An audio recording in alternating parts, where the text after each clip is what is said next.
من يهده الله فلا مضل له ومن يضلل فلا هادي له أشهد أن لا إله إلا الله وحده لا شريك له وأشهد أن محمدا عبده ورسوله أرسله بالهدى ودين الحق ليظهره على الدين كله ولو كره المشركون اللهم صل على محمد وعلى آل محمد كما صليت على إبراهيم وعلى آل إبراهيم اللهم بارك على محمد وعلى آل محمد كما باركت على إبراهيم وعلى آل إبراهيم إنك حميد مجيد يا أيها الذين آمنوا اتقوا الله حق تقاته ولا تموتن إلا وأنتم مسلمون أعوذ بالله من الشيطان الرجيم وألف بين قلوبهم لو أنفقت ما في الأرض جميعا ما ألفت بين قلوبهم ولكن الله ألف بينهم إنه عزيز حكيم أما بعد فإن خير الحديث كتاب الله وخير الهدي هدي محمد صلى الله عليه وسلم وشر الأمور محدثاتها وكل محدثة بدعة وكل بدعة ضلالة. സഹോദരങ്ങളെ, അല്ലാഹു സുബ്ഹാനഹു വ തആലയുടെ വിധിവിലക്കുകൾ ജീവിതത്തിന്റെ എല്ലാ ഭാഗങ്ങളിലും സൂക്ഷിച്ച് പാലിച്ച് അല്ലാഹുവിന്റെ മുഖറബുകളായ ദാസന്മാരായി ദാസികളായി തീരാൻ ആഗ്രഹിക്കുക, പരിശ്രമിക്കുക, പ്രാർത്ഥിക്കുക. അല്ലാഹു സൗഭാഗ്യം നമുക്ക് ഓരോരുത്തർക്കും നൽകുമാറാകട്ടെ. ഒരു ഹിജ്റ വർഷത്തിന്റെ തുടക്കത്തിലാണ് നാം ഉള്ളത്. ഇസ്ലാമിക ചരിത്രത്തിലെ വളരെ നിർണായകമായ ഒരു സംഭവമാണ് ഹിജ്റ. നബി സല്ലല്ലാഹു അലൈഹി വസല്ലമയും അനുചരന്മാരും മക്കയിൽ നിന്ന് മദീനയിലേക്ക് നടത്തിയ ഒരു വലിയ യാത്ര. അത് ഒരു കേവലം യാത്രയായിരുന്നില്ല. ഒരു സ്ഥലത്ത് നിന്ന് മറ്റൊരു സ്ഥലത്തേക്കുള്ള മാറ്റമായിരുന്നില്ല. മറിച്ച് ചരിത്രം പരിശോധിച്ചാൽ നമുക്കറിയാം, ഒരു പുതിയ സമൂഹത്തിന്റെ നിർമ്മിതിയായിരുന്നു അത്. ഒരു പുതിയ നാഗരികതയുടെ തുടക്കമായിരുന്നു അത്. മനുഷ്യ ബന്ധങ്ങളുടെ പുതിയൊരു മാതൃക ലോകത്തിന് സമർപ്പിച്ച സംഭവമായിരുന്നു യഥാർത്ഥത്തിൽ ഹിജ്റ. ഹിജ്റയെക്കുറിച്ച് നമുക്ക് ഒരുപാട് ചരിത്രമറിയാം. പക്ഷേ നബി സല്ലല്ലാഹു അലൈഹി വസല്ലമ ഹിജ്റ പോയി അവിടെ ചെയ്ത 3 മഹാസംഭവങ്ങളുണ്ട്. അത് ഈ കാലഘട്ടത്തിൽ ഏറ്റവും സ്മരിക്കേണ്ടതും ഒരു സമൂഹമെന്ന നിലയ്ക്ക് ഈ കാലഘട്ടത്തിലെ മുസ്ലിം സമൂഹം പ്രത്യേകമായി ആലോചിക്കേണ്ടതുമാണ്. നബി അവിടെ ചെന്ന് ഒന്നാമതായി ചെയ്തത് ഒരു പള്ളി നിർമ്മിക്കുകയായിരുന്നു. മസ്ജിദ് ഖുബ എല്ലാവർക്കും പരിചയമുണ്ടാകും. രണ്ടാമതായി നബി ചെയ്തത്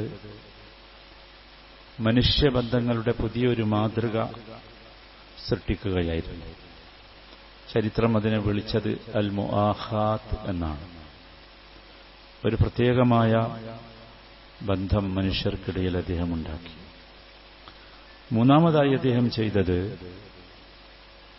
അവിടെയുണ്ടായിരുന്ന മുസ്ലിമേതര സമൂഹവുമായി, പ്രത്യേകിച്ച് ജൂതന്മാരുമായി സമാധാന കരാറിൽ ഏർപ്പെടുകയായിരുന്നു. ഈ 3 മഹാസംഭവങ്ങൾ സത്യത്തിൽ മദീനയെ തന്നെ മാറ്റിമറിച്ചു എന്ന് വേണം പറയാൻ. നമുക്കറിയാം ഒരുപാട് പാഠങ്ങൾ നബിയുടെ ഹിജ്റയിലുണ്ട്. അതൊക്കെ പലപ്പോഴായി നാം കേട്ടതും മനസ്സിലാക്കിയതുമായിരിക്കാം. നബി തിരുമേനി മദീനയിലേക്ക് പോകാനുണ്ടായ സാഹചര്യം നമുക്കറിയാം. അള്ളാഹുവിന്റെ കൽപ്പന, പരസ്യമായ പ്രബോധനം നിർവഹിക്കുവാനുള്ള കൽപ്പന വന്നു. നബി സല്ലല്ലാഹു അലൈഹി വസല്ലമ ആ കൽപ്പന നടപ്പാക്കാൻ ആരംഭിച്ചപ്പോൾ സ്വാഭാവികമായി മക്കയിലെ മനുഷ്യരിൽ നിന്ന് വലിയ പ്രയാസങ്ങൾ നബി തിരുമേനിക്കും വിശ്വാസികൾക്കും ഏൽക്കേണ്ടി വന്നു. അവരിൽ പലരും കഠിനമായി ഉപദ്രവിക്കപ്പെട്ടു. ചില സന്ദർഭത്തിൽ വലിയ ഉപരോധങ്ങൾ അവർക്കെതിരെ ഉണ്ടായി. പലരും അവിടെ വെച്ച് കൊല്ലപ്പെടുകയുണ്ടായി. അതിനുശേഷമാണ് നബി ഒരു സമാധാനം എന്ന നിലക്ക് തായിഫിലേക്ക് പോകുന്നത്. തായിഫിലും അനുഭവം മറിച്ചായിരുന്നില്ല.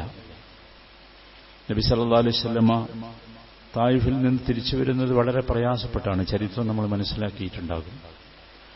അപ്പോഴും അള്ളാഹുവിന്റെ ദൂതന്മാർ നബിയുടെ അടുത്ത് വന്ന് നബി സല്ലല്ലാഹു അലൈഹി വസല്ലമയോട് പറഞ്ഞു, അവരെ നശിപ്പിക്കാൻ അങ്ങൊന്ന് പറഞ്ഞാൽ മതി എന്ന്. പക്ഷെ തിരുമേനി കൂട്ടാക്കിയില്ല. നബി സല്ലല്ലാഹു അലൈഹി വസല്ലമ അന്ന് പറഞ്ഞൊരു വാചകം വല്ലാത്തൊരു വാചകമാണ്. അന്ന് വന്ന മലക്കുകളോട് നബി പറഞ്ഞത്, ബൽ അർജു അൻ യുഖ്രിജല്ലാഹു മിൻ അസ്ലാബിഹിം മൻ യഅ്ബുദുല്ലാഹ വഹ്ദഹു ലാ യുശ്രികു ബിഹി ശൈഅ. ഞാൻ ഉദ്ദേശിക്കുന്നത് അവരെ നശിപ്പിക്കാനല്ല, അവരുടെയൊക്കെ മുതുകുകളിൽ നിന്ന് അള്ളാഹുവിനെ മാത്രം ആരാധിക്കുന്ന, ഒരു ശിർക്കും ചെയ്യാത്ത ഒരു സമൂഹത്തിന്റെ നിർമ്മിതിയാണ് എന്നായിരുന്നു. അതൊരു വല്ലാത്ത വാക്കാണല്ലോ. ഏത് കാലഘട്ടത്തിലാണ്, എപ്പോഴാണിത് പറയുന്നത് എന്ന് നമ്മൾ ഓർക്കണം. അഥവാ അത്തരമൊരു പ്രതീക്ഷയായിരുന്നു നബി സല്ലല്ലാഹു അലൈഹി വസല്ലമക്ക് ഉണ്ടായിരുന്നത് എന്നർത്ഥം. പക്ഷേ എന്നിട്ടും അവിടെ നിൽക്കാൻ നിർവാഹമില്ലാത്തതുകൊണ്ട് അള്ളാഹുവിന്റെ അനുവാദപ്രകാരം നബി സല്ലല്ലാഹു അലൈഹി വസല്ലമ മദീനയിലേക്ക് പോയി. വിശ്വാസികൾ എന്ന നിലക്ക് ഇവിടെ നാം മനസ്സിലാക്കേണ്ട വളരെ പ്രധാനപ്പെട്ട ഒരു പാഠമുണ്ട്. നാം ജീവിക്കുന്ന നാടും പരിസരവും സ്ഥലവുമൊക്കെ അവിടെ ശുദ്ധീകരിക്കുകയും നന്നാക്കുകയുമാണ് നമ്മുടെയൊക്കെ ബാധ്യത. എന്നാൽ എപ്പോഴെങ്കിലും ആ സമൂഹത്തെ ഇനി നന്മയിലേക്ക് കൊണ്ടുവരാൻ സാധ്യമാവുകയില്ല എന്ന് ബോധ്യമാകുമ്പോൾ, ആ സാഹചര്യത്തിൽ ഞാൻ ജീവിച്ചാൽ ഞാൻ തന്നെ ചീത്തയാകുമെന്നൊരു ബോധ്യം വരുമ്പോൾ, വേണമെങ്കിൽ നിങ്ങൾക്ക് ആ പ്രദേശം ഒഴിവാക്കി പോകാം എന്നതാണ് നബി സല്ലല്ലാഹു അലൈഹി വസല്ലമ നൽകിയ വലിയ ഒരു സന്ദേശം. അതോടൊപ്പം നമുക്കറിയാം, നബി സല്ലല്ലാഹു അലൈഹി വസല്ലമ നാട്ടിൽ നിന്ന് പോകുമ്പോൾ യഥാർത്ഥത്തിൽ ഒട്ടും സംതൃപ്തിയോടുകൂടിയല്ല നബി പോയത്. ഒട്ടും സംതൃപ്തിയോടുകൂടിയല്ല. ചരിത്രകാരന്മാർ പറയുന്നത്, ശരീരത്തിൽ നിന്ന് ആത്മാവ് പോകുമ്പോൾ എന്തുമാത്രം സങ്കടമുണ്ടാകുമോ ആ സങ്കടത്തോടുകൂടിയാണ് നബി സല്ലല്ലാഹു അലൈഹി വസല്ലമ പോയത്. പലപ്പോഴും നബി ആ യാത്രയിൽ തിരിഞ്ഞു നിൽക്കുന്നുണ്ട്. തിരിഞ്ഞു നിന്ന് നബി മക്കയോട് സംസാരിക്കുന്നുണ്ട്. ആ സംസാരമൊക്കെ ചരിത്രത്തിൽ രേഖപ്പെടുത്തി വെച്ചിട്ടുണ്ട്. അഥവാ നമ്മൾ മനസ്സിലാക്കേണ്ടത്, എപ്പോഴെങ്കിലും ഏതെങ്കിലും സന്ദർഭത്തിൽ നമ്മുടെ നാട്ടിൽ നിന്നോ നമ്മുടെ ജന്മസ്ഥലത്തു നിന്നോ നമ്മുടെ പ്രദേശത്തു നിന്നോ നമുക്ക് പോകേണ്ടി വന്നാൽ പോലും നമ്മുടെ ഉള്ളിൽ നാടിനോടൊരു സ്നേഹമുണ്ടാകണം എന്ന് തന്നെയാണ്. ആ ഒരു വികാരമാണ് നബി സല്ലല്ലാഹു അലൈഹി വസല്ലമ പ്രകടിപ്പിച്ചത്. അത് ചരിത്രത്തിൽ നമുക്ക് മനസ്സിലാക്കാൻ സാധിക്കും. അതോടൊപ്പം നമ്മൾ കണ്ട മറ്റൊരു അത്ഭുതം, തിരുമേനി സല്ലല്ലാഹു അലൈഹി വസല്ലമ ആ യാത്രയ്ക്ക് വേണ്ടി നടത്തിയ സന്നാഹങ്ങളായിരുന്നു, ഒരുക്കങ്ങളായിരുന്നു. അതിലേറ്റവും വലിയ ഒരുക്കം, ഭൗതികമായ ഒരുക്കങ്ങളിൽ ഏറ്റവും വലിയ ഒരുക്കം, നല്ല ഒരു കൂട്ടുകാരനെ തിരഞ്ഞെടുത്തു എന്നതാണ്. ഹിജ്റ നമ്മെ പഠിപ്പിക്കേണ്ട വളരെ പ്രധാനപ്പെട്ട ഒരു പാഠവുമാണ് അത്. നബിയുടെ കൂട്ടുകാരൻ അബൂബക്കർ സിദ്ദീഖ് ആയിരുന്നു എന്ന് നമുക്കറിയാം. കാരണം കൂട്ടുകെട്ട് വളരെ പ്രധാനപ്പെട്ട ഒരു വിഷയമാണ്. ആ കൂട്ടുകെട്ട് ആരായിരിക്കണം, എന്തായിരിക്കണം, എങ്ങനെയായിരിക്കണം എന്നൊക്കെ നമ്മൾ പഠിക്കുകയും മനസ്സിലാക്കുകയും ചെയ്യണം. അല്ലാഹു സുബ്ഹാനഹു വ തആല ആ കൂട്ടുകെട്ടിനെക്കുറിച്ച് പറയുന്നത്, കൂട്ടുകെട്ട് യഥാർത്ഥത്തിൽ സ്വർഗത്തിലേക്ക് പ്രവേശിക്കുന്നത് വരെ നമ്മുടെ കൂടെയുണ്ടാകും. അതാണ് കൂട്ടുകെട്ടിന്റെ സവിശേഷത എന്ന് പറയുന്നത്. ഇങ്ങനെയാണ് നബി സല്ലല്ലാഹു അലൈഹി വസല്ലമയുടെ യാത്ര. എന്നിട്ട് നബി മദീനയിലെത്തിയിട്ട് ചെയ്തത് ഒരു നല്ല സമൂഹത്തിന്റെ നിർമ്മിതിക്ക് വേണ്ടിയുള്ള അത്യാവശ്യ കാര്യങ്ങളായിരുന്നു. അതിലേറ്റവും പ്രധാനപ്പെട്ടത് നല്ല തർബിയത്താണ്.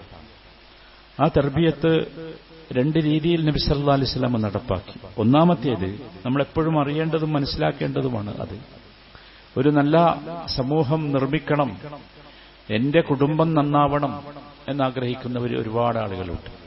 എന്റെ മക്കളൊക്കെ നന്നാവണം എന്നാഗ്രഹിക്കുന്ന ഒരുപാട് ആളുകളുണ്ട്. ഞങ്ങളുടെ മഹല്ലൊരു നല്ല മഹല്ലാകണം എന്നാഗ്രഹിക്കുന്ന ഒരുപാട് ആളുകളുണ്ട്.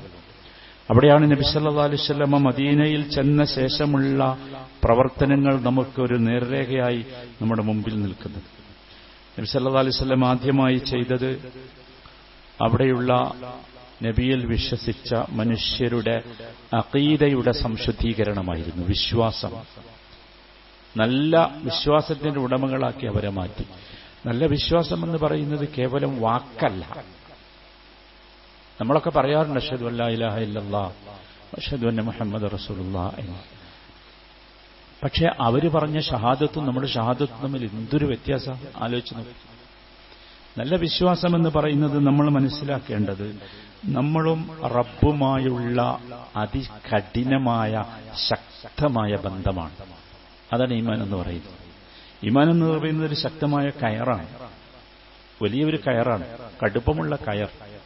ആ കയർ നമ്മുടെയും റബ്ബിന്റെയും ഇടയിൽ ബന്ധിപ്പിക്കുന്ന ഒരു ശക്തമായ ബന്ധമാണ്. നബി സല്ലല്ലാഹു അലൈഹി വസല്ലം ഉണ്ടാക്കി തീർത്തത് അതാണ്. അതൊരു വല്ലാത്ത കയറായിരുന്നു. അസൂയയോടുകൂടി നബി സല്ലല്ലാഹു അലൈഹി വസല്ലം ആ സമൂഹത്തെ നോക്കി പലപ്പോഴും പറഞ്ഞിട്ടുണ്ട്, ലൗ അഖ്സമ അലല്ലാഹി ല അബറ. ഇതല്ലാത്ത വാക്കാ, ചരിത്രം അത് രേഖപ്പെടുത്തിയിട്ടുണ്ട്. ഈ സമൂഹം അള്ളാഹുവിനോടൊരു കാര്യം സത്യം ചെയ്ത് പറഞ്ഞാൽ അള്ളാഹു അത് പൂർത്തിയാക്കി കൊടുക്കുക തന്നെ ചെയ്യും. എന്തൊരു കോൺഫിഡൻസോടുകൂടിയായിരിക്കും റസൂലുള്ളാഹി വാക്ക് പറയുന്നത് ശ്രദ്ധിച്ചു നോക്കൂ.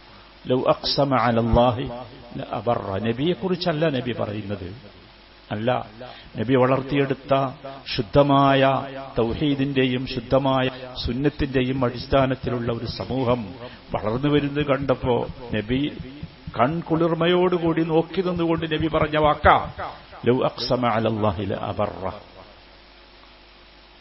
നിങ്ങൾ ആലോചിച്ച് നോക്കൂ. നമ്മൾ ആലോചിക്കേണ്ടത് നമ്മളെക്കുറിച്ചാണ്, എന്നെയും നിങ്ങളെയും കുറിച്ച്. നമ്മുടെ സമൂഹത്തിൽ ഒരാളെ ചൂണ്ടി നമുക്കിന്ന് ഈ വാക്ക് പറയാൻ കഴിയുമോ? അതാ നബി വളർത്തിയെടുത്ത ഈമാനിന്റെ അഖീദയുടെ ശക്തിയായിരുന്നു എന്ന് നാം മനസ്സിലാക്കണം. ഇതിനുവേണ്ടി നബി സല്ലല്ലാഹു അലൈഹി വസല്ലം ചെയ്തത് രണ്ട് കാര്യമാണ്. ഒന്നാമതായി നബി ചെയ്തത്, ഞാൻ നേരത്തെ പറഞ്ഞതുപോലെ, നബി അവിടെ ചെന്ന ഉടനെ ഉണ്ടാക്കിയത് നബിക്ക് താമസിക്കാനുള്ള വീടായിരുന്നില്ല, ഒരിക്കലുമല്ല. അല്ലെങ്കിൽ നബിയുടെ കൂടെ എല്ലാം ഇട്ടെറിഞ്ഞു വന്ന മനുഷ്യന്മാർക്ക് ഒരു ഒന്നിച്ച് താമസിക്കാനുള്ള ഒരു സത്രമായിരുന്നില്ല നബി ഉണ്ടാക്കിയത്. അല്ല, നബി സല്ലല്ലാഹു അലൈഹി വസല്ലം ആദ്യമുണ്ടാക്കിയത് ഒരു പള്ളിയാണ്.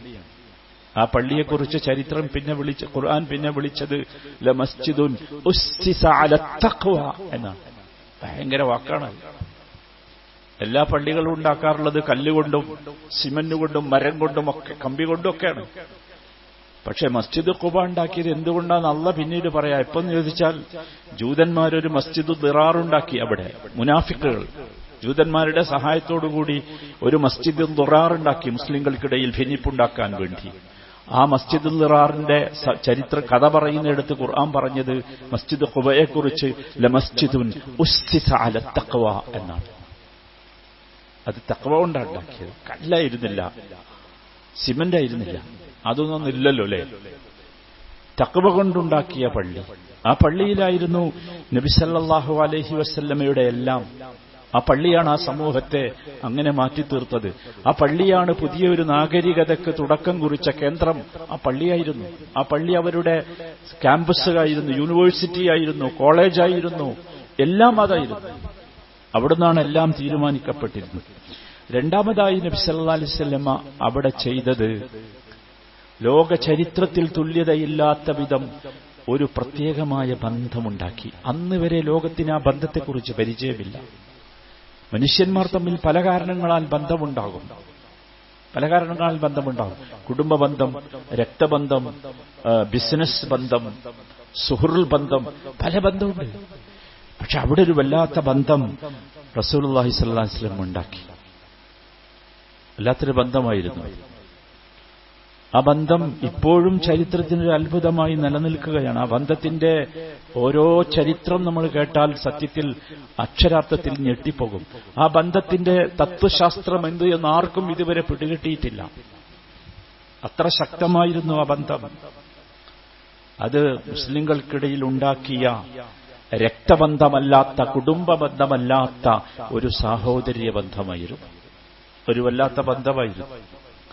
ആ ബന്ധം അരക്കിട്ടുറപ്പിക്കാൻ വേണ്ടി നബി സല്ലല്ലാഹു അലൈഹി വസല്ലമ അവരെ സംബോധന ചെയ്തുകൊണ്ട് പറഞ്ഞൊരു വാക്കുണ്ട്, അൽ മുഅ്മിനു ലിൽ മുഅ്മിനി കൽ ബുൻയാൻ യശുദ്ദു ബഅദുഹു ബഅദൻ വശബ്ബക നബിയ്യു ബൈന അസാബിഇഹി.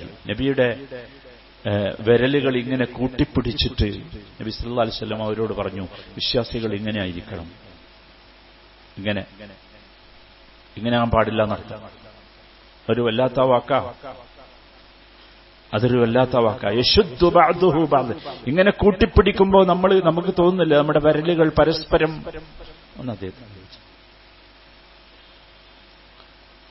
തോന്നുന്നില്ലേ നമുക്ക് അങ്ങനെയായിരിക്കണം. ഒരു ബിൽഡിംഗ് പോലെ നബിയുടെ വാക്ക്. ബിൽഡിംഗ് അങ്ങനെയാണല്ലോ, പരസ്പരം കൂടിച്ചേർന്ന് നിൽക്കും. നോക്കൂ, ഈ രണ്ട് അടിത്തറയിന്മേലാണ് നബി സല്ലല്ലാഹു അലൈഹി വസല്ലമ ഈ സമൂഹത്തെ ഉണ്ടാക്കിയത്. അവർക്കിടയിൽ പലതരം ഭാഷക്കാരുണ്ടായിരുന്നു. പേർഷ്യക്കാരുണ്ടായിരുന്നു അവിടെ, അറബികൾ മാത്രമല്ല. റോമക്കാരുണ്ടായിരുന്നു അവിടെ, എത്യോപ്യക്കാർ, ആഫ്രിക്കക്കാരുണ്ടായിരുന്നു അവിടെ, മക്കക്കാരുണ്ടായിരുന്നു അവിടെ, മദീനക്കാരുണ്ടായിരുന്നു അവിടെ, വലിയ പാരമ്പര്യം പറയാവുന്ന ഖുറൈശികൾ ഉണ്ടായിരുന്നു അവിടെ, ഒരു പാരമ്പര്യവുമില്ലാത്ത ദോസികൾ ഉണ്ടായിരുന്നു അവിടെ. പക്ഷെ എല്ലാവർക്കിടയിലും എങ്ങനെയാണത്? എല്ലാവർക്കിടയിലും വല്ലാത്ത ഒരു ബന്ധം. അതൊരു വല്ലാത്ത ബന്ധമായിരുന്നു. ഈ ബന്ധത്തെക്കുറിച്ചാണ് യഥാർത്ഥത്തിൽ ഇന്ന് നമ്മൾ ഏറ്റവും കൂടുതൽ ചർച്ച ചെയ്യേണ്ടത്. ഹിജ്റ നമ്മളെ പഠിപ്പിക്കേണ്ട ഏറ്റവും പ്രധാനപ്പെട്ട പാഠവും അതാണ്. സഹോദരന്മാരെ, ഇത് സത്യത്തിൽ അള്ളാഹുവിന്റെ ഒരു ഔദാര്യമാണ്. അള്ളാഹുവിന്റെ ഔദാര്യമാണ്. ഇത് പറയുമ്പോൾ സത്യത്തിൽ ഇന്ന് നമ്മുടെ ഉമ്മത്തിന് നമ്മളിങ്ങനെ നോക്കണം. നമ്മുടെ ഉമ്മത്തിന് ഇന്ന് പണമുണ്ട്, സൗകര്യമുണ്ട്, സമൃദ്ധിയുണ്ട്. പക്ഷെ എന്തോന്ന് നഷ്ടപ്പെട്ടു പോയിട്ടില്ലേ? അള്ളാഹു പറയുന്നുണ്ട്, മുഹമ്മദ് നബി സല്ലല്ലാഹു അലൈഹി വസല്ലമയോട് പറയുന്നുണ്ട്, വഅല്ലഫ ബൈന ഖുലൂബിഹിം. അള്ളാഹ് പറയാ, അള്ളാഹുവാണ് അവരുടെ ഹൃദയങ്ങൾക്കിടയിൽ രജ്ഞിപ്പുണ്ടാക്കിയത്, യോജിപ്പുണ്ടാക്കിയത്. ലൗ അൻഫഖ്ത മാ ഫിൽ അർദി ജമീഅൻ മാ അല്ലഫ്ത ബൈന ഖുലൂബിഹിം. നബിയോട് പറയാ, നബിയോട് അങ്ങനെയൊക്കെ പറയണോ എന്ന് ചിലപ്പോൾ നമ്മളത് വായിക്കുമ്പോൾ തോന്നിപ്പോകും. നബിയെ, ഭൂമിയിലുള്ള എല്ലാം താങ്കൾ ചെലവഴിച്ചാൽ പോലും അവരുടെ ഹൃദയങ്ങൾക്കിടയിൽ ഐക്യമുണ്ടാക്കാൻ അങ്ങേക്ക് കഴിയുമായിരുന്നു എന്ന് വെച്ചാൽ എന്താ? ഈ മുസ്ലിം ഉമ്മത്തിലെ ഓരോ നേതാവും മനസ്സിലാക്കണം, കഴിയില്ല, നിങ്ങൾക്ക് കഴിയില്ല. ലൗ അൻഫഖ്ത മാ ഫിൽ അർദി ജമീഅൻ മാ അല്ലഫ്ത ബൈന ഖുലൂബി. ഭൗതികമായ നിങ്ങൾ എന്ത് നൽകിയാലും ശരി, പറ്റൂല. പിന്നെ എങ്ങനെ ഉണ്ടാവും? വലാകിന്ന അല്ലാഹ അല്ലഫ ബൈനഹും. അല്ലാഹുവാണ് അവർക്കിടയിൽ യോജിപ്പുണ്ടാക്കിയത്. അല്ലാഹു യോജിപ്പുണ്ടാക്കണമെങ്കിൽ ആ യോജിപ്പ് ഉണ്ടാക്കുന്ന ഒരു തലത്തിലേക്ക് നമ്മൾ ഉയരണം. അതാണ് നമ്മുടെ പ്രശ്നം. അവിടെയാണ് പ്രശ്നം. സഹോദരന്മാരെ, ഇത് അള്ളാഹു നോക്കൂ, അള്ളാഹു നിഅമത്തുകൾ എണ്ണി പറയുന്നുണ്ട് പരിശുദ്ധ ഖുർആനിൽ. അള്ളാഹു മനുഷ്യന് നൽകിയ നിഅമത്തുകൾ എണ്ണി പറയുന്നുണ്ട്. എന്തായിരിക്കും ആ നിഅമത്തുകളിൽ ഏറ്റവും വലുത് നിങ്ങൾക്ക് അറിയോ? അള്ളാഹു ഈ ദീനിന് ശേഷം, ഇസ്ലാമിന് ശേഷം എണ്ണി പറഞ്ഞ ഏറ്റവും വലിയ നിഅമത്ത്, വദ്കുറൂ നിഅമത്തല്ലാഹി അലൈക്കും ഇദ് കുൻതും അഅദാഅൻ ഫഅല്ലഫ ബൈന ഖുലൂബിക്കും ഫഅസ്ബഹ്തും ബിനിഅമതിഹി ഇഖ്വാന. വല്ലാത്തൊരു വാക്കാണ്. വദ്കുറൂ നിഅമത്തല്ലാഹി അലൈക്കും. അള്ളാഹു നിങ്ങൾക്ക് തന്ന നിഅമത്തുകളെ നിങ്ങൾ ഓർക്കണം. ഇദ് കുൻതും അഅദാഅൻ, നിങ്ങൾ ശത്രുക്കളായിരുന്നില്ലേ? ഭയങ്കര രസകരമാണ് ആ ചരിത്രം. ശത്രുത എന്നൊന്നും പറഞ്ഞാൽ പോരാ. ഇന്ന് നമ്മൾ അങ്ങനത്തെ ശത്രുത കേൾക്കൂല. ഇന്നത്തെ ശത്രുതന്റെ ഒക്കെ രൂപം നമ്മൾ കാണുന്നുണ്ടല്ലോ, അല്ലേ? ഇന്നത്തെ ശത്രുതന്റെ രൂപം നമ്മൾ കണ്ടില്ലേ? ഭയങ്കര ശത്രുക്കളാന്ന് നമ്മൾ കരുതിയ രണ്ട് കക്ഷികളും ഒരുമിച്ചിരുന്നില്ലേ, ഒപ്പുവെട്ടിച്ചില്ലേ, അവർ കരാറിലൊക്കെ ഒപ്പുവെച്ചില്ലേ? നിരപരാധികളായ ആയിരക്കണക്കിന് മനുഷ്യരെ കൊന്നൊടുക്കിയ ശേഷം ഇതല്ല, ഇതിനേക്കാൾ കടുപ്പമുള്ള ശത്രുതയായിരുന്നു മദീനയിലെ മനുഷ്യന്മാർ തമ്മിലുണ്ടായിരുന്നത്. ആ ശത്രുതയുടെയും അടിസ്ഥാനം ജൂതന്മാരായിരുന്നു. എല്ലാ ശത്രുതയുടെയും അടിസ്ഥാനം ജൂതന്മാരാ. എന്നൊക്കെ മുസ്ലിം ഉമ്മത്തിനിടയിൽ ശൈഥില്യമുണ്ടായിട്ടുണ്ടോ, ആ ശൈഥില്യത്തിന്റെ സോഴ്സ് തേടിയാൽ കിട്ടും. അത് ജൂതന്മാരാണ്. ഔസിനെയും ഖസ്റജിനെയും ഭിന്നിപ്പിച്ചത് ജൂതന്മാരായിരുന്നു. ചരിത്രം നമുക്ക് സമയമുണ്ടെങ്കിൽ കേൾക്കേണ്ടതാണ്. അല്ലാഹ് പറയുന്നു, വലകിന്നല്ലാഹ, അല്ലാഹു സുബ്ഹാനഹു വ തആല നൽകിയ വലിയ നിഅമത്താണ്. വദ്കുറൂ നിഅമത്തല്ലാഹി അലൈക്കും ഫഅസ്ബഹ്തും ഫഅല്ലഫ ബൈന ഖുലൂബിക്കും, അവൻ നിങ്ങൾക്കിടയിൽ യോജിപ്പുണ്ടാക്കി. അല്ലാഹ്ക്കേ കഴിയൂ. അങ്ങനെ ഫഅസ്ബഹ്തും ബിനിഅമതിഹി ഇഖ്വാന, അല്ലാഹുവിന്റെ വലിയ നിഅമത്ത് കൊണ്ട് നിങ്ങൾ ഇഖ്വാനുകളായില്ലേ. അല്ലാഹു സുബ്ഹാനഹു വ തആല അല്ലാഹുവിന്റെ വലിയ നിഅമത്താ സഹോദരന്മാരെ. പക്ഷെ ഇത് കിട്ടണമെങ്കിൽ നമ്മൾ എന്ത് ചെയ്യണമെന്ന് വെച്ചാൽ സഹോദരന്മാരെ, നമ്മൾക്ക് ഈ ബോധമുണ്ടാകണം. നമ്മളൊക്കെ ഹിജ്റയിൽ നിന്ന് പഠിക്കാൻ, ഹിജ്റയുടെ രാഷ്ട്രീയം എല്ലാവരും വല്ലാതെ പറയുന്നുണ്ട്, ഒക്കെ പറയുന്നുണ്ട്. പക്ഷെ ഹിജ്റയുടെ ജീവൻ, ആത്മാവെന്ന് പറയുന്നത് മുസ്ലിം ഉമ്മത്തിനിടയിൽ ഉണ്ടാകേണ്ട സ്നേഹബന്ധമാണ്, സാഹോദര്യ ബന്ധമാണ്. എനിക്ക് പറയാൻ കഴിയണം, ഒരു മുസ്ലിമിന്റെ മുഖത്ത് നോക്കി എനിക്ക് നിന്നെ ഇഷ്ടമാണ്, അള്ളാഹുവിന്റെ മാർഗത്തിൽ ഞാൻ നിന്നെ സ്നേഹിക്കുന്നു, ഇഷ്ടപ്പെടുന്നു.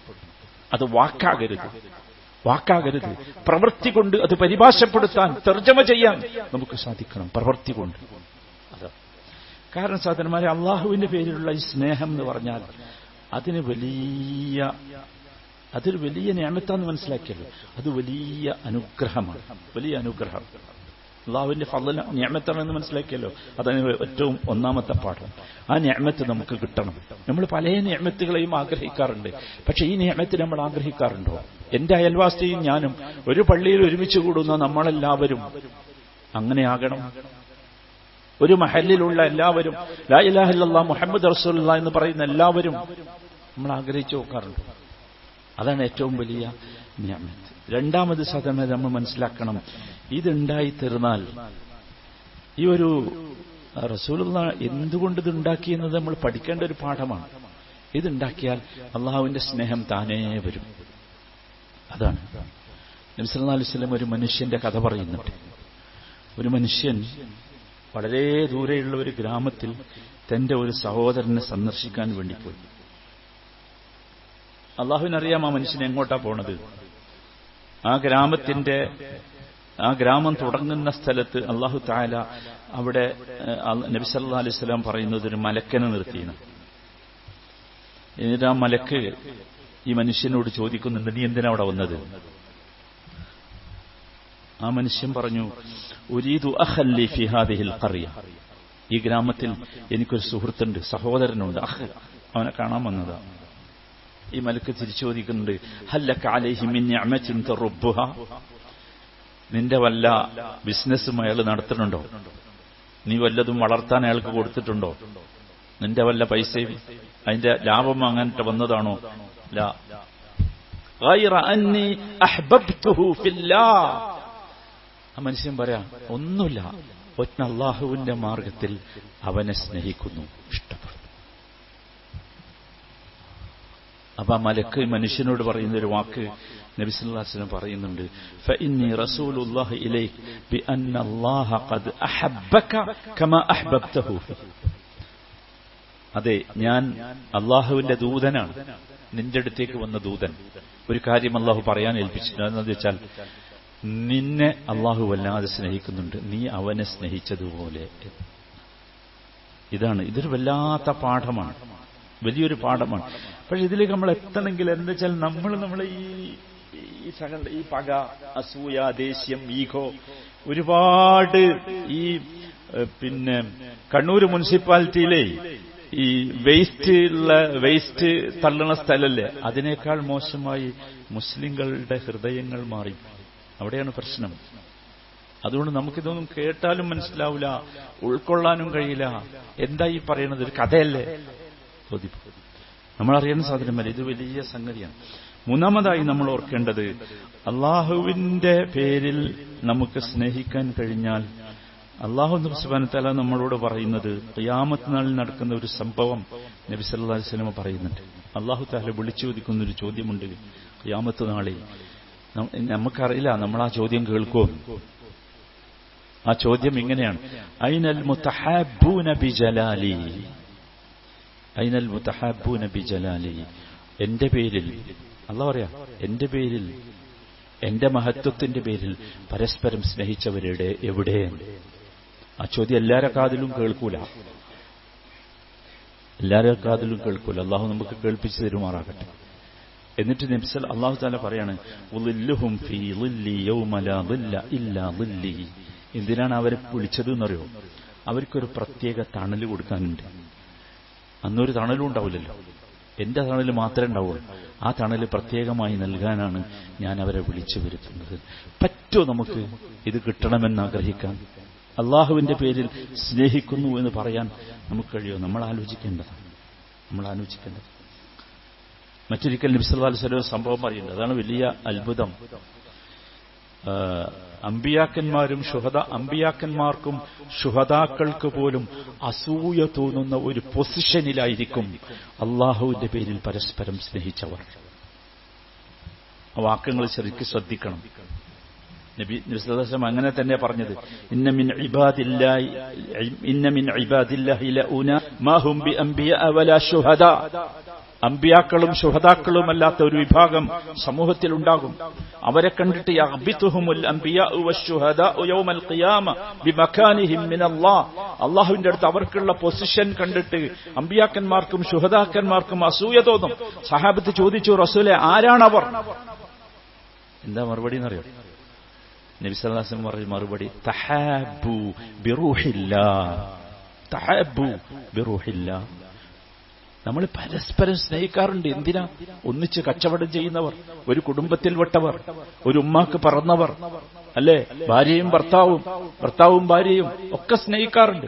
പക്ഷെ ബിറൂഹില്ലാഹ് പറ്റോ നമുക്ക് സ്നേഹിക്കാൻ? ഒരു വിശ്വാസത്തിന്റെയും ഒരാദർശത്തിന്റെയും ആളുകളാണ് എന്നതിന്റെ പേരിൽ സ്നേഹിക്കാൻ അതൊരു ഭയങ്കര സംഭവമല്ലേ? എന്നിട്ട് ഇസ്ലാം അത് വിശദീകരിക്കുന്നുണ്ട്. അലാ ഗൈരി അർഹാമിൻ ബൈനഹും, അവർക്കിടയിൽ ഒരു കുടുംബ ബന്ധവുമില്ല, വലാ അംവാലിൻ, ഒരു സാമ്പത്തിക ബന്ധവുമില്ല. അങ്ങനെ സ്നേഹിച്ചു. റസൂലുള്ളാഹി അവസാനം ഒരു ആയത്ത് ഓതുന്നുണ്ട്. ആ ആയത്ത് സാധാരണ നമ്മൾ തെറ്റിദ്ധരിച്ച ഒരു ആയത്താണ്. അതിങ്ങനെയാണ്, അലാ ഇന്ന ഔലിയാ അല്ലാഹ് ലാ ഖൗഫുൻ അലൈഹിം വലാ ഹും യഹ്സനൂൻ. കേട്ടിട്ടുണ്ടാവും ധാരാളം. എന്താ ഔലിയാ അല്ലാഹ് എന്ന് പറഞ്ഞാൽ മനസ്സിലാക്കി? എന്താ മനസ്സിലാക്കി? ഔലിയാക്കന്മാരുന്നത് ഭയങ്കരമായിട്ട് പള്ളിന്റെ മൂലയിൽ മാത്രം ഇരിക്കണ ഇബാദത്ത് മാത്രം അല്ലടോ. അലാ ഇന്ന ഔലിയാ അല്ലാഹ്, അല്ലാഹുവിന്റെ പേരിൽ ഔലിയാക്കന്മാരായവർ. പരസ്പരം ഔലിയ എന്ന് പറഞ്ഞാതാ വലിയ ഔലിയ, അള്ളാഹുവിന്റെ പേരിൽ പരസ്പരം മിത്രമായവർ, സ്നേഹിച്ചവർ. അവരെ അവസ്ഥ എന്താ അറിയോ? ലാ ഖൗഫുൻ അലൈഹിം വലാ ഹും യഹ്സനൂൻ. അവർക്ക് പേടിക്കേണ്ടി വരില്ല, അവർക്ക് ദുഃഖിക്കേണ്ടി വരില്ല. നമ്മൾ മനസ്സിലാക്കണം, ഇത് ചെറിയ കാര്യമല്ല എന്നാണ് ഞാൻ പറഞ്ഞു വരുന്നത്. വലിയ വിഷയ, പറഞ്ഞാൽ തീരാത്ത. ഹിജ്റയുടെ യഥാർത്ഥത്തിൽ ഏറ്റവും വലിയ മധുരം, അതിൽ നമ്മൾ ലഭിക്കേണ്ട ഏറ്റവും മനോഹരമായ പാഠം ഇസ്ലാമിക സാഹോദര്യമാണ്. അത് അന്ന് വരെ ആർക്കും പരിചയമില്ലാന്നേ. അങ്ങനെ ഒരു വീട് എവിടെയില്ല. അതുകൊണ്ടാണ് അത് ശരിക്കും നമുക്ക് മനസ്സിലാവും. എന്താ ഇന്ന് നമ്മുടെ പ്രതിസന്ധി? എന്താ ഇന്നത്തെ മുസ്ലിം ഉമ്മത്തിന്റെ ഏറ്റവും വലിയ പ്രതിസന്ധി? എന്താ ആളാലോചിച്ച് നോക്കൂ. എന്താ? നമ്മൾ ആരോടും പറയാൻ പറ്റുമോ? ഇത് പറയാൻ പറ്റുമോ? വളരെ കടുപ്പമുള്ള പ്രതിസന്ധിയിലാണ് നമ്മളുള്ളത്, അല്ലെ? ഓപ്പറേഷൻ തൂഫാന്റെ ന്യൂസ് ഇങ്ങനെ വരുമ്പോ ഓരോ ദിവസവും, അല്ലേ? നിങ്ങൾ പേരൊക്കെ ഒന്ന് വായിച്ചു നോക്കണം. എല്ലാ നബിമാരെയും പേരയിലുണ്ട്, അല്ലേ? സഹാബികളുടെ പലരുടെയും പേരതിലുണ്ട്. നശിച്ചുപോയില്ലേ നമ്മുടെ? നിങ്ങൾ ആലോചിച്ച് നോക്കൂ. 1,900 മതസംഘടനകളുണ്ട് നമുക്ക്. എന്നിട്ട് ഉണ്ടാകുക തന്നെ ഓരോ ദിവസവും ഓരോരുത്തരും ഓർക്കിഷ്ടമുള്ളത് പറഞ്ഞിട്ട് ഓരോ ഗ്രൂപ്പ് ഇങ്ങനെ ഉണ്ടാക്കുക. അതിന് പിന്നാലെ പോകാൻ കുറെ മനുഷ്യന്മാർ. നിങ്ങൾ ആലോചിച്ചു. ആശയ ഭിന്നതകൾ, ഒരാവശ്യവുമില്ലാത്ത ഭിന്നതകൾ. പ്രാദേശികമായ ഭിന്നതകൾ, വ്യക്തിപരമായ അഭിപ്രായ വ്യത്യാസങ്ങൾ. എനിക്ക് ചില ടേസ്റ്റ് ഉണ്ടാവും, ആ ടേസ്റ്റ് നിങ്ങൾക്ക് ഇഷ്ടമല്ലെങ്കിൽ നിങ്ങൾക്ക് ഇഷ്ടപ്പെടണ്ടെന്നല്ല, അത്രയല്ലേ ഉള്ളൂ. ഇതിന് വ്യക്തിപരമായ ഇതിങ്ങനെ വീർപ്പിച്ച് വലുതാക്കി എല്ലാവരും ചെയ്ത് എന്റെ മനുഷ്യന്മാരെ എങ്ങനെ സാധിക്കണം? ഒരേ ഖിബിലയിലേക്ക് തിരിഞ്ഞ് നിസ്കരിക്കണവർ, ഒരേ ഖുർആന്റെ ആളുകൾ, ഒരേ റസൂലിനെ ഫോളോ ചെയ്യുന്നവർ, എന്നിട്ടും നമ്മുടെ ഹൃദയങ്ങൾ ഇങ്ങനെ ആയിപ്പോയത്, അകന്നുപോയത്. എന്നിട്ട് നമ്മൾ ഹിജറയെ പറ്റി പറയാം, ഹിജറ സമ്മേളനം നടത്തുന്നുണ്ട്. ഇതൊക്കെ അവസാനിപ്പിക്കണം. എന്താ ഹിജറക്ക് മുമ്പുള്ള സമൂഹത്തിന്റെ അവസ്ഥ നിങ്ങൾക്കറിയോ?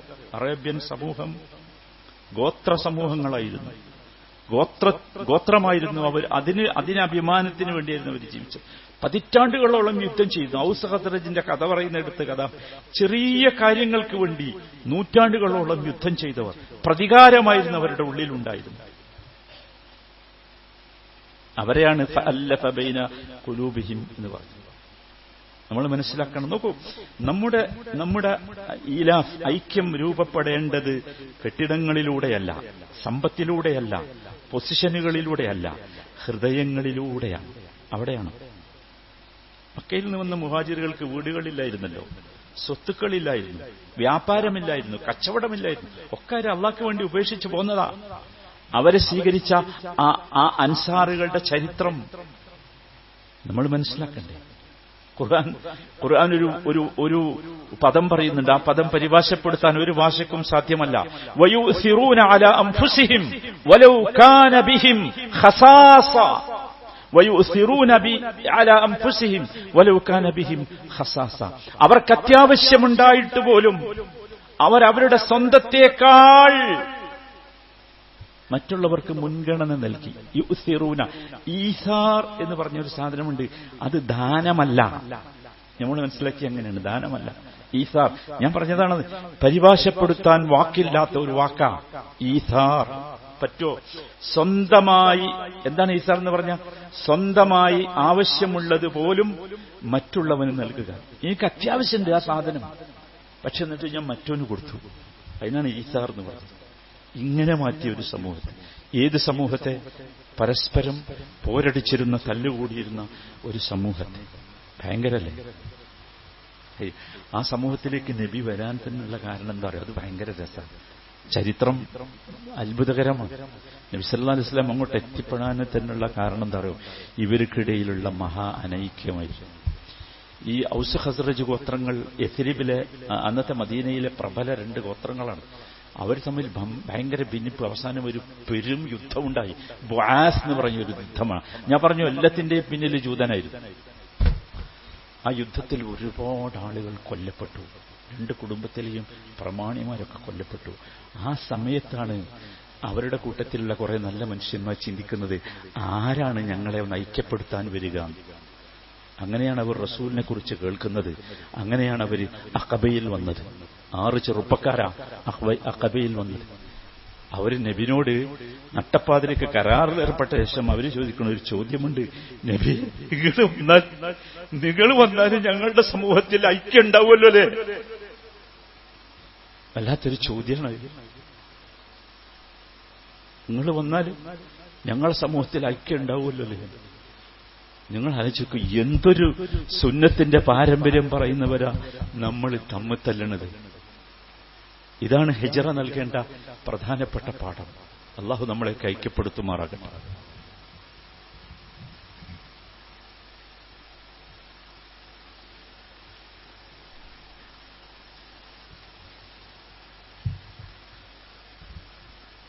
അൽഹംദുലില്ലാഹി വസ്സലാത്തു വസ്സലാമു അലാ റസൂലില്ലാഹ്. ഫത്തഖുല്ലാഹ ഇബാദല്ലാഹ്. സഹോദരങ്ങളെ, ഇസ്ലാമിന്റെ അത്ഭുതമാണ് യഥാർത്ഥത്തിൽ ഈ ഹൃദയ ഐക്യമെന്ന് പറയുന്നത്.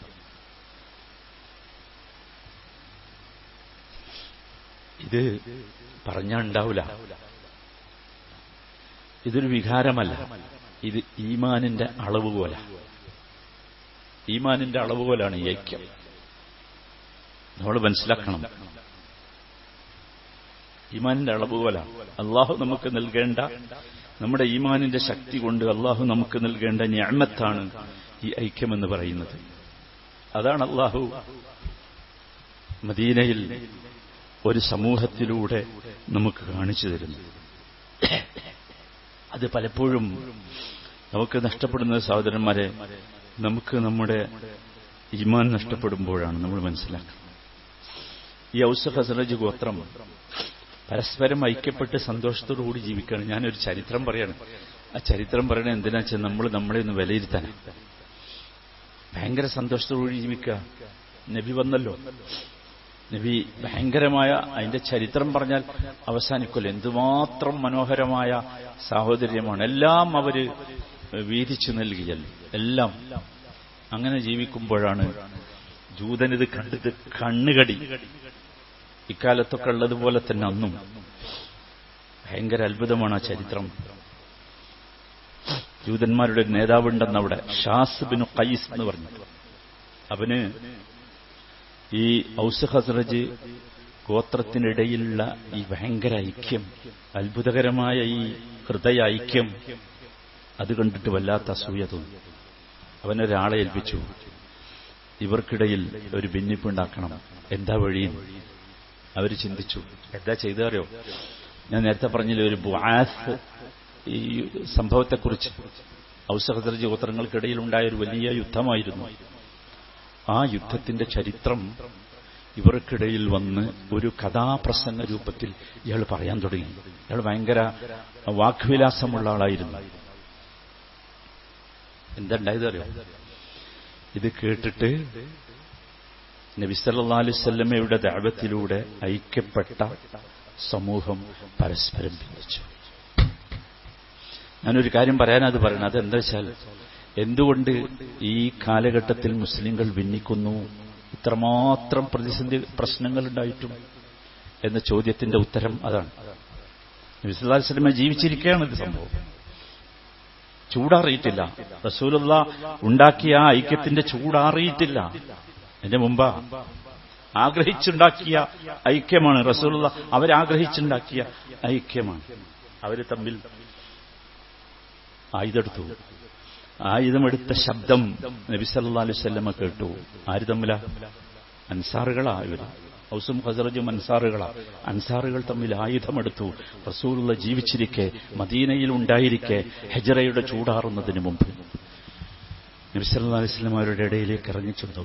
നബി ചോദിച്ചവരോട്, അബിദഅവൽ ജാഹിലിയ്യ വഅന ബൈന അദ്ഹുരിക്കും ബഅദ അൻ അക്രമകുമുല്ലാഹു ബിൽ ഇസ്ലാം. അള്ളാഹു ഇസ്ലാമിനെ കൊണ്ട് നിങ്ങളെ ബഹുമാനിച്ച് ഞാൻ നിങ്ങളുടെ ഇടയിൽ ഉണ്ടായിരിക്കെ നിങ്ങൾ ഈ ജാഹിലിയ്യ വാദവുമായി വരികയാണോ? ചോദിക്കണം. നമ്മൾ ഇന്നത്തെ കുറെ ആൾക്കാരോട് ഈ ചോദ്യം ചോദിക്കണം. ഒരു തരത്തിലുള്ള, നിങ്ങൾ ആലോചിക്കുക, ഒരു ചെറിയ ഈമാനിന്റെ ഒരു ചെറിയ അംശം ഹൃദയത്തിനകത്തുണ്ടെങ്കിൽ ഈ ഉമ്മത്തിനെ ഇങ്ങനെ ഭിന്നിപ്പിക്കോ? നബി സല്ലല്ലാഹു അലൈഹി വസല്ലമ ചോദിച്ച ചോദ്യമാണ്. ഇത് കേട്ടതോടുകൂടി അവർക്ക് നേരം വെളുത്തു. അവരാകെ പ്രയാസപ്പെട്ടു. ചരിത്രം പറയുന്നുണ്ട്, അവരവരുടെ ആയുധങ്ങളൊക്കെ വലിച്ചെറിഞ്ഞ് അവർ പരസ്പരം ആശ്ലേഷിച്ചു.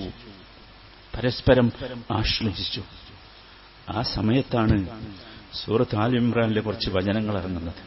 അത് ഭയങ്കര. ആ വചനങ്ങൾ നമ്മൾ കേൾക്കാറുണ്ട്, പക്ഷെ അതിന്റെ സന്ദർഭം കേട്ടിട്ടുണ്ടാവും.